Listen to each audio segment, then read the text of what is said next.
আন্তৰিকতাৰে এই কামখিনি মই কৰি যাবলৈ আহ্বান জনাইছোঁ আৰু গুৰুজনে আচলতে এই ৰাসক সমাজখনলৈ উলিয়াই আনিছিলে আৰু তেখেতে সহজ ওচৰৰ মানুহক এখন মানে সম্প্ৰীতিৰ অসম দিবলৈ চেষ্টা কৰিছিল। এই সম্প্ৰীতিৰ অসমখন আজি পলাশবাৰীয়ে যি এটা মানে উৎকৃষ্ট উদাহৰণ দেখুৱাইছে, এইখিনি যে তেওঁলোকে সদায় বৰ্তাই ৰাখে কামনা কৰিছোঁ।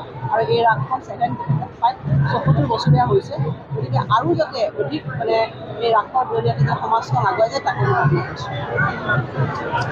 আজি এটা গৌৰৱৰ দিন, কিয়নো আমি আমাৰ পলাশবাৰী সমষ্টিত আটাইতকৈ বেছি 3খন ডাঙৰ ৰাস হয় আমাৰ। আপোনালোকে জানে যে ঐতিহ্যমণ্ডিত পলাশবাৰী ৰাস মহোৎসৱ আছে, আপোনালোকে জানে। তাৰ লগে লগে মিৰ্জা, তাৰ লগে লগে ৰামপুৰ, আৰু 3খন ৰাস মহোৎসৱত আমাৰ 2জনকৈ কেবিনেট মন্ত্ৰী আৰু লগতে আমাৰ সাংসদ আমাৰ আৰু লগতে মই নিজে আছোঁ। চ' 3খন ৰাস মহোৎসৱ আজি আমাৰ সকলোৱে মিলি পেলাই আজি অপেনিং কৰা যায়।